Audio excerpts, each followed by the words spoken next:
All right, what is going on, ladies and gentlemen? How is it going? I am Is There No One Else? And I hope you guys have an awesome new year. I am recording this video on January 1st of 2023, the new year. And I wanted to do a 2022 recap of my hot takes that I had over the summer. For those of you guys that don't know, I'll provide a link in the description to the video. But I decided it'd be fun to do a hot takes video where I provided 3 controversial takes and for the year, and to see if I was right or wrong in hindsight, and win or lose, we would donate money to charity. $50 for each take to St. Jude's Cancer Research, which is, one that's important to me, and I thought it'd be, win or lose, I thought it'd be a good time. And so hot takes are fun for everybody. If I'm right, I get to say that I'm right. If I'm wrong, you guys get to hold it over my head for years, just like Vigor Math. And so how could this go wrong, right? And so that's why I did it. The other thing too is I've been doing content for ESO for 6 years now, and I'll come out. For a lot of you guys know, I'm Mr. Patch Notes. I do the gear set reviews. I discuss all these things, and I get people that tell me that some sets are garbage. This set's garbage. This set's bad. Blah blah blah. You're stupid for thinking that this is good. And then 4 months later, those same people will comment on my channel and they'll be like, oh yeah, this has always been OP. Everybody's known that this has been the strongest set in the game. And it's happened more than a few times, whether it's on my YouTube or if it's in Discord or whatever. People forget what their original takes were. We're all human. Our memories aren't perfect. And so it's just funny to see. It reminds me of the LeBron James meme. I don't know if you guys are basketball fans or the latest one, but yeah, there's a meme going around where basically LeBron James just lies about everything. And the meme is, just ridiculous. It's a good time. I'll post a few of them. But that's kind of what a big portion of the ESO community is, the PvP community. They just feel like they're always right about these things, and it's just kind of funny to go back and look at it in hindsight. And so that's what this video is, and it'll be fun to. I thought it'd be fun to talk about it 6 months later.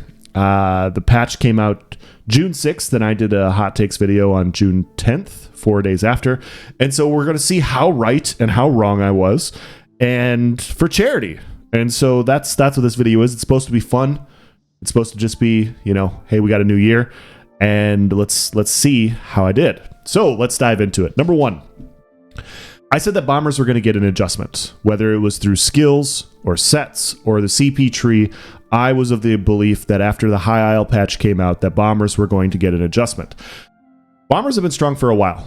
They've been strong they've had a lot of damage for a while. Dark Convergence, in my opinion, and Plague Break put them over the top. And so they've been strong for what was going on like 10 months before they introduced Occult Overload. Update 35 was Occult Overload, where you got 12.8k Oblivion damage as a CP passive. So not only do you have Vicious Death, not only do you have Plague Break, but when those things proc and they kill somebody, it also procs Occult Overload, which is unblockable, unavoidable Oblivion damage, and I thought that was going to be the thing that puts it over the top.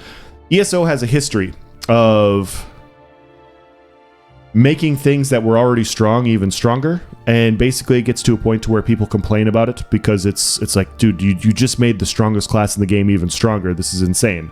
And then they go through and they do just hammering, battering nerfs, and they nerf everything to the ground, and we rinse and repeat for everything, like Templars. Sorry, Templar mains, but it's true.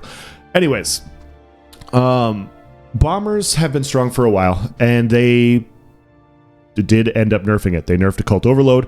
They nerfed Dark Convergence after a year because they realized that Dark Convergence has ultimate-like capabilities, according to the developers. So it only took a year, but we got there. We got there finally.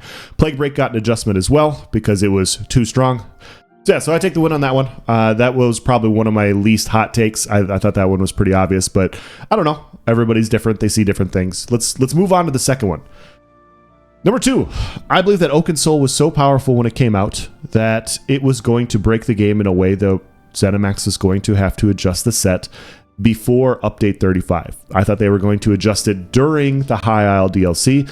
I even say in the video at the time, it is not a hot take to believe that this set is going to get nerfed a patch later. I don't think that is a hot take at all, despite lots of people stating that Oakensoul was balanced and it was fine and it actually wasn't even that good. And lots of people said that they were only farming it to have it and they were never going to use it because it wasn't good. I don't know why you would spend a week at lockboxes in Murkmire for a set that you're not going to wear, but that's what a lot of people were telling me they were doing, which is obviously not true. You literally do not defend sets that you don't think are good. Like, that doesn't happen. Nobody sits here and argues with me about Adept Rider. You know why? Because it's bad. It's a bad set. It's not worth talking about. But Oakensoul was, and a lot of people were trying to convince other people that it wasn't good at all, which was highly amusing for me. And so yeah, so we had that, and yeah, I was of the belief that it was going to be Slode's level breaking, and they were going to have to go in and fix it, and they did not. They fixed it during the PTS for update 35 when the PTS went live, and so I take the L there. I take a big fat L. I was wrong with this hot take, and yeah, you guys can make fun of me for it, but yeah, if I look at it in hindsight, I miscalculated how important Oakensoul was, I think, for selling the chapter. I think we can agree that the card game was a pretty big flop. I think that even if you were excited for the card game, it didn't execute the way that people hoped it would. The reward system wasn't great. It didn't have much staying power. And so when you have a new chapter and you're trying to sell a new chapter, well, one of the main selling points is a set that raises the floor for new players, and new chapters bring in new players all the time. I think it was pretty clear that they needed Oakensoul to exist the way it did so that they could sell the chapter. I know a lot of people that were like, I don't even want to buy this chapter, but Oakensoul's in it, and Oakensoul's ridiculous, so I'm going to buy it because of Oakensoul. I have a handful of friends or people in my Discord that bought it for that reason and that reason alone, because of one mythic. And so I miscalculated that, but I do think, in hindsight, if we look back at it, Oakensoul's the strongest set to ever exist in ESO. And the reason I say that is there have been good, strong, ridiculous damage sets. There have been powerful damage sets. There's been powerful tank sets. There have been powerful healing sets. You know, you look at Earthgore when it came out. You look at all these other sets that existed. Alessian, Crimson Twilight, Mara's Balm when it first came out. All these sets have existed, and they've been very, very powerful. But Oakensoul was the one that kind of brought everybody together. It was a good tank set, it was a good healing set, and it was a good ganker set. And so you had 1-bar Dragonites using Corrosive and just melting people. And you had tanks spamming Spell Wall because they basically had almost 100% uptime on it. And then you had, like, I posted a healer build where I was rattling off, I think it was a resto ult every 10 seconds. I had a lot of fun with 1-bar builds, 1-button builds. I did a lot of videos going through different builds you could do with Oakensoul, and it, like, all of them were just absolutely busted. and yeah, it was a good time to do those builds. It was a good time to point out how ridiculous it is, because yeah, I mean, it's one thing to talk about the sets and balance it, but sometimes, you know, when you're in Crazy Town, you just got to play the part. And you know, we had a lot of fun with Oakensoul. Oakensoul was a fun time. It was absolutely busted, and it was insane as to how busted it was, and it should have never made it that way. But it was, I had fun with it. I'll just leave it at that. But yes, I take the L there. On to number 3, and this is the one that I said it was going to take the end of the year. That's why we're doing it now. I said that by the end of 2022, after Oakensoul gets nerfed, Serpent's coil will be the strongest PvP mythic. Hey guys, editor else after the video, and as I was collecting screenshots for parts from the video to splice into here, I saw that my statement was that it was going to be best in slot for PvE and PvP. Now, I remember at the time I was watching a few PvEers videos, and they were talking about how Serpent's coil would be good there, but I don't see many builds using Serpent's coil. I don't know why I spoke about something I don't play much, but this once again tells you, about human memory. Like, I thought I talked about just PvP only, but I did put PvE in there as well. My memory isn't perfect, just like everybody else's. I messed up, so I'm not going to give myself the full 1 point here. I'm going to give myself a half a point. Yeah, so my bad. And I didn't think it was best in slot for everybody, but I thought it was going to be best in slot for most builds. And that one received a lot of flack. Number one, people were still coping over Oakensoul at the time and saying that Oakensoul wasn't going to get a nerf. So that was one part of the adjustment. And number two, a lot of people couldn't get past the snare at the time. If you look at it, at videos that came out at that point in time, a lot of people couldn't get past the 40% snare, and they believe there's no way you could build for it. You're just going to be too slow, and if you're slow, you're going to get zerked down, and there's no way you can be tanky you can survive when you're getting slowed like that in a 1vx outnumbered environment. So it was never going to be popular and it was never going to be used. I have a lot of good players that I respect that I talk to on Discord and on YouTube about these sorts of things. And yeah, a lot of people said that Markin was going to just be easier and it wasn't going to be replaced because Sea Serpent was a dueling mythic. That was what it was at the time. I want to explain this because you guys can go back and look at the comments. You guys can go into Discords. You can go into PvP Discords, and you can look up Markin and Sea Serpent. You can look back in the summer, and you'll see these exact same things. I don't have to pull it up myself. You guys can feel free to look it up if you want to. But that was the discussion at the time. It was that Sea Serpent wasn't a good mythic.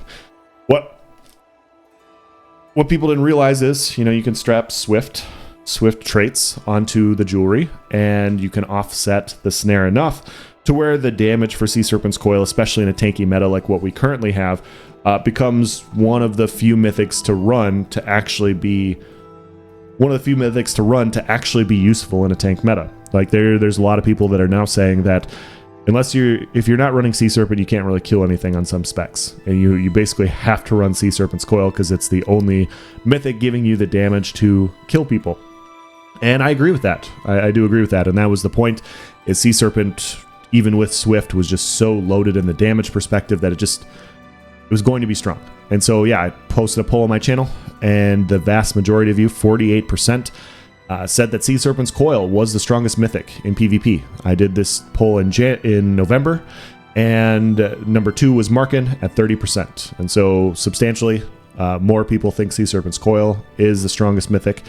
And yeah, I take the win there. But not here to brag about 2 wins and 1 loss. We're here to brag about donating to charity. And so we got $150 for St. Jude's in 2022 due to you guys watching my nonsense videos, due to you guys watching my 1-button videos, watching my gear set review videos, watching my patch note videos. So I wanted to give a big thank you to you guys. You guys are what makes this possible. You guys watching this channel, you guys commenting, liking, and subscribing allows me to make donations. It allows me to do things like this. And so I hope you enjoyed it. I really do. And if you did enjoy it, we won't do it again in 2023.